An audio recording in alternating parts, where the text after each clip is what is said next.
Halo teman-teman, nama saya Steven Apesetia dan pada hari ini saya berada di eh, salah satu cabang toko emas Sumber Urip yang merupakan family business atau bisnis keluarga saya.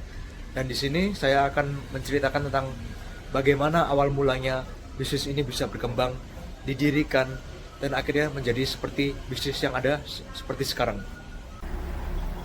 Nah, bisnis keluarga toko emas Sumber Urip didirikan oleh kakek saya yang awalnya hanya dioperasikan dengan anggota keluarga saja, termasuk nenek saya yang dulu bersama teman-temannya merintis dengan bisnis perhiasan emas ini.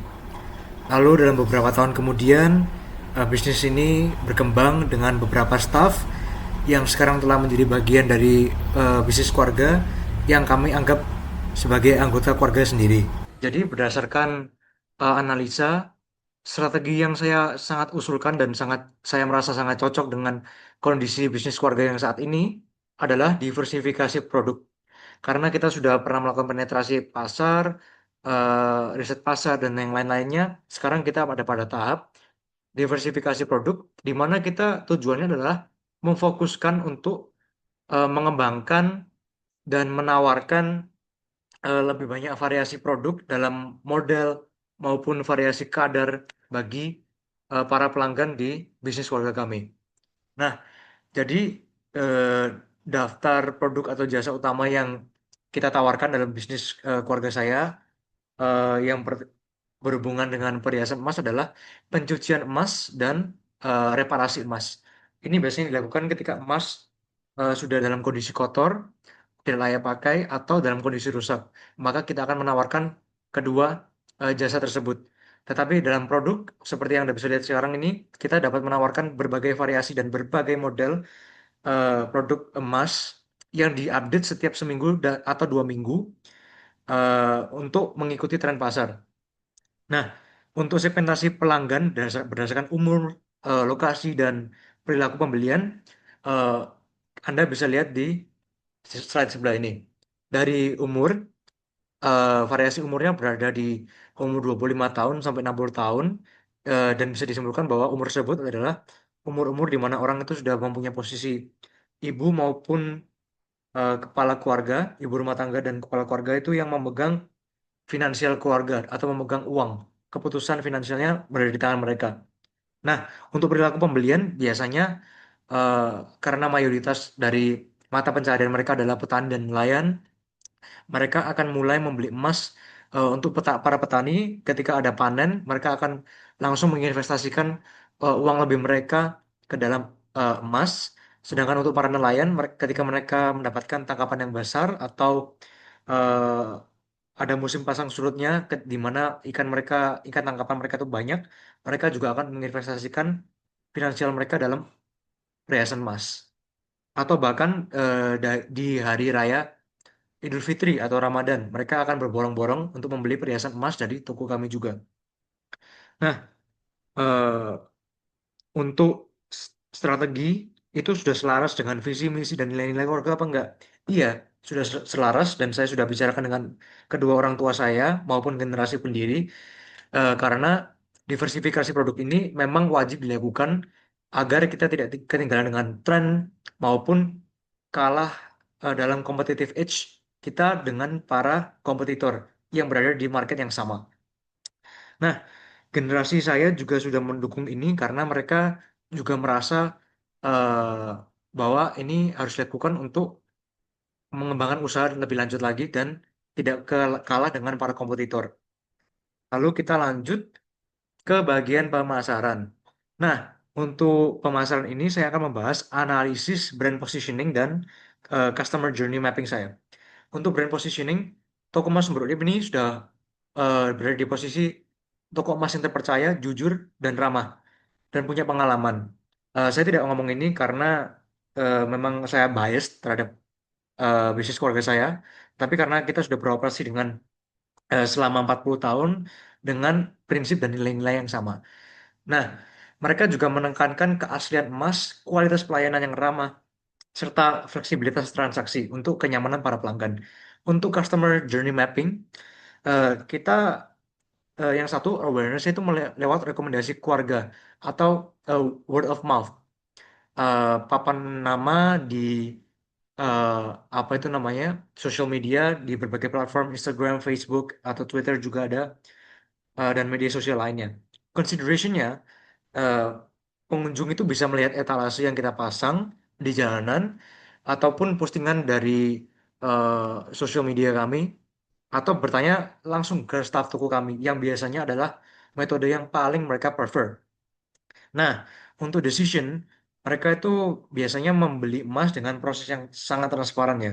Jadi eh, emasnya itu ditimbang di depannya mereka, dihitung dengan kalkulator di depan mereka juga, dan harga eh, proses penghitungan harga itu bisa dilihat sama para pelanggan dan staf kami karena dilakukan secara hadap-hadapan. Lalu yang terakhir adalah after sales. After sales untuk beberapa hari pertama kita memberikan jasa pencucian emas gratis dalam beberapa hari setelah pembelian, tukar tambah, atau juga follow up WhatsApp ketika mereka ada feedback atau saran atau maupun komplain terhadap perhiasan emas yang mereka telah beli. Lalu untuk pemasaran digital, nah di sini pemasaran digital kita ada beberapa strategi, yaitu membuat akun Instagram yang aktif dengan unggahan rutin dalam beberapa hari sekali. Biasanya 2-3 hari sekali ada postingan yang baru. Dan juga testimoni para pelanggan dari strategi word of mouth yang tadi kita bicarakan, dan edukasi perhiasan bagi orang-orang yang baru terjun ke dalam dunia perhiasan emas, kita memberikan mereka edukasi dan saran atas produk perhiasan apa yang cocok untuk mereka. Lalu kita menggunakan WhatsApp Business juga untuk mengirim katalog, promo diskon, dan reminder acara. Kita juga memanfaatkan Google Business Profile untuk mempermudah pencarian lokasi dan ulasan pelanggan. Jadi pelanggan yang belum tahu bisa secara akurat mengunjungi lokasi toko kami dan juga melihat tinjauan dari para pelanggan yang lain mengenai pengalaman mereka berbelanja di toko emas atau family business kami. Yang terakhir adalah membuat video singkat di TikTok atau Instagram Reels biasanya oleh staff marketing kita untuk mendemonstrasikan keaslian produk, kadang-kadang juga mempromosikan bahwa kita tuh menawarkan jasa pembuatan custom juga atau tips untuk memilih cincin kawin bagi orang-orang di daerah lokal yang suka mengikuti tren ini. Lalu yang ketiga adalah bagian operasional. Nah, bagian operasional ini kita berbasis lean management berdasarkan dari rubrik yang ditawarkan sama produsen.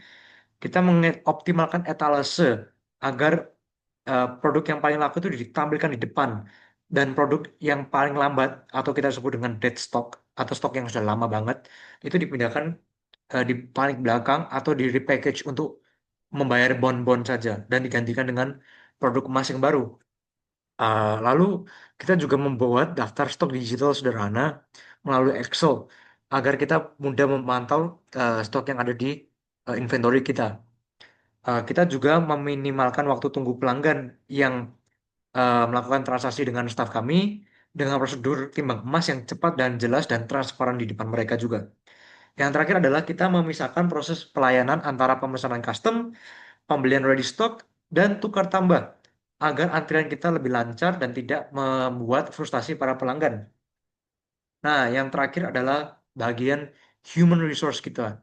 Jadi, di sini kita membahas tentang proses struktur organisasi dan strategi rekrutmen kita.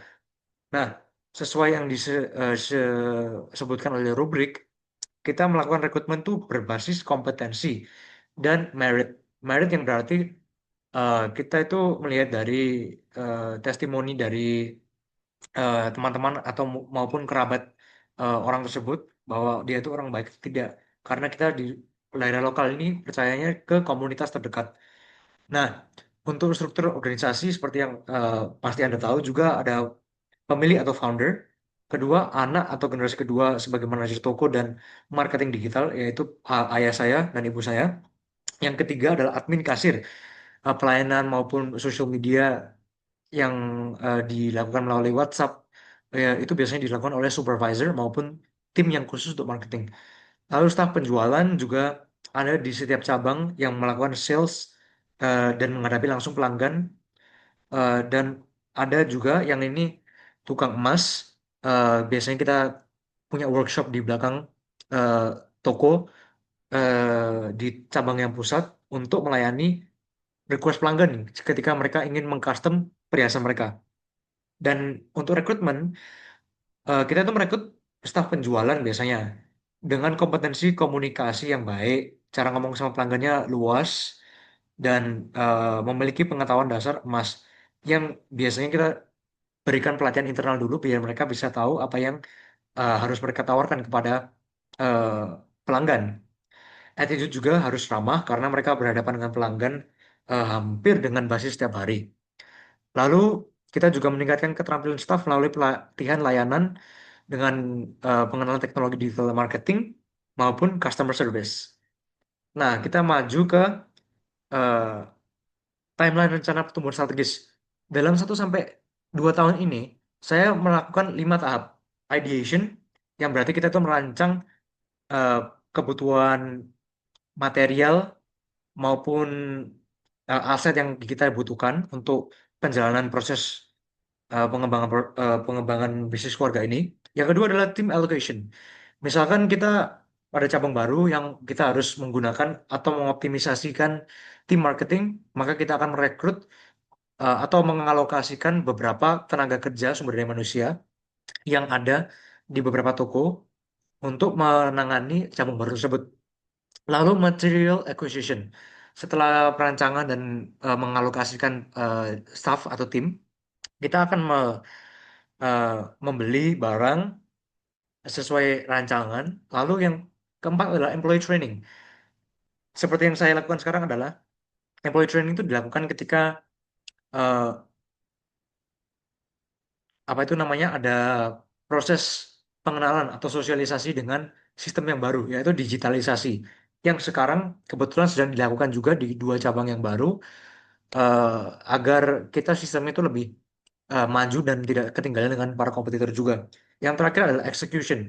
Ketika semuanya sudah siap, maka mereka akan menjalankan job desk mereka masing-masing, dan kita sebagai supervisor atau pemilik usaha akan memonitor progres atau kemajuan dari strategi baru atau kemajuan digital yang kita terapkan.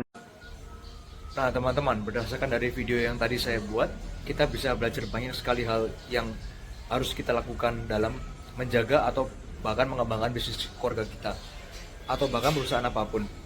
Yang pertama adalah kita harus selalu berinovasi agar tidak ketinggalan zaman, dan agar tidak ketinggalan atau kalah dalam daya saing terhadap kompetitor-kompetitor kita yang bekerja dalam bidang atau lapangan yang sama.